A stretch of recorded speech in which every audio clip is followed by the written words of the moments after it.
వంశీని కలిసి వచ్చి కావాలని వంశీని అరెస్ట్ చేశారు, అది ఇదని మాట్లాడటం మీ అభిప్రాయం? వంశీని కావాలని అరెస్ట్ చేశారు, వంశీ మాట్లాడిన మాటలకు అరెస్ట్ చేశారు. ఆంధ్రప్రదేశ్లో ఉన్న ప్రజానికాన్ని మొత్తాన్ని తెలుసు.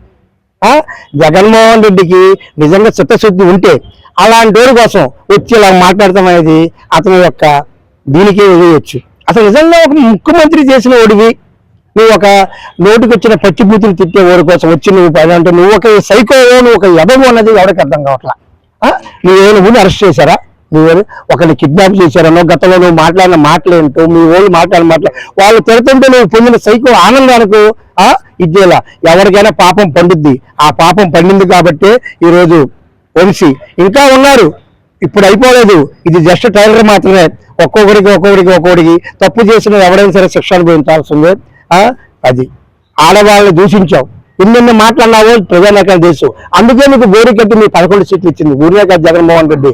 ఎప్పటికైనా నువ్వు మారదాం అనుకుంటే నువ్వు జీవితంలో మారవు. ఆ రోజు నువ్వు వంశీని అందరూ మాట్లాడకూడదు.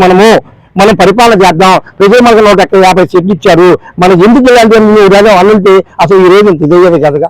అసెంబ్లీలో వాడు తిరుగుతుంటే నువ్వు సైకోగా ఆనందం పోతుంది, నవ్వుతూ ఎంత ఇదయ్యో వీడియో క్లిప్లు చూస్తే అందరికీ ఉంది.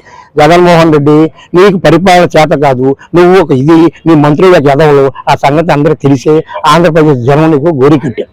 అంటే ఇప్పుడు జగన్మోహన్ రెడ్డి ఒక అధికారులను తప్పు చేసిన అధికారుల్ని నేను అధికారంలోకి వచ్చిన తర్వాత వాళ్ళని బట్టలు ఉడిచి నిలబెడతాను, ఎక్కడ ఉన్నా కానీ ఏ సముద్రాల్లో ఉన్నా కానీ అని ఒక మాజీ ముఖ్యమంత్రి మాట్లాడకట్ట అంటారు. అసలు జగన్మోహన్ రెడ్డి మాట్లాడే చేతలతో కదండి. సైకో వాడికి ఏముంటుంది?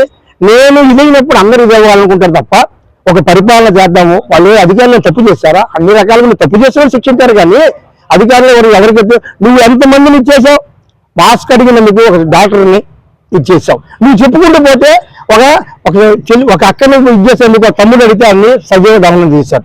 నువ్వు మాచర్లు అయితే మా నాయకుల మీద దాడి చేపించావు. వాళ్ళందరూ దాడి చేసే వరకు ఏం చేశారు? మీరు పదవులు ఇచ్చి నువ్వు ఇచ్చేసావు. నువ్వు అసలు నీకు మాట్లాడే అర్హత కానీ మాట్లాడే నైతిక హక్కు కానీ నీకు లేదు జగన్మోహన్ రెడ్డి.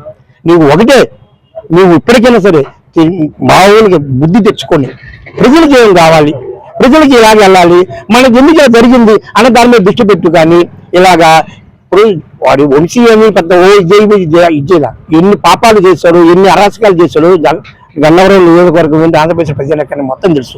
దానికనే శిక్ష అనుభవిస్తారు. అంటే రాష్ట్రంలో జగన్మోహన్ మాఫియా నడుస్తుందని జగన్మోహన్ రెడ్డి మాట్లాడటంపై ఇప్పుడు దొంగ అన్నట్టు ఉంటుంది. జగన్మోహన్ రెడ్డి మారితే ఒక దొంగడు ఇంకోటి దొంగడు అంటే జగన్మోహన్ రెడ్డి అసలు నీ గురించి ఇండియాలో ఏ ముఖ్యమంత్రి అయినా సరే నిన్ను చూసుకొని అందరూ ఏం చేశారు? అవినీతి ఎలా చేయాలి, ఎలా దోచుకోవాలని నేర్చుకున్నారు. వాళ్ళందరూ ఏమైపోయారు? నేను ఆదర్శం తీసుకోవాలి మొత్తం మాజీలు అయిపోయారు. అంతేగాని నీ అంత ఇది పనికి మాల నువ్వు పదవి అసలు నిజంగా నువ్వు సరిగ్గా పరిపాలన చేస్తుంటే ఆంధ్రప్రదేశ్ అనేది ఈ రోజుల్లో పెట్టుబడిదారులు మనం వెళ్తే ఒక్కడు కూడా రానంటారు. ఎందుకు? నీ సైకోతాన్ని భయపడిపోయి వచ్చిన వాళ్ళు వెనక్కి వెళ్ళిపోతున్నారు. నీకు ఇప్పుడు ఏంటంటే మళ్ళీ ఎలక్షన్ ఎప్పుడు వస్తుందా? ఇప్పుడు నీవు జీవితంలో నువ్వు అది నువ్వు ముఖ్యమంత్రి కాదు కదా, నీ పార్టీకి మొన్న 11 సీట్లు ఇచ్చారు, నెక్స్ట్ ఈసారి అది కూడా ఉండదు.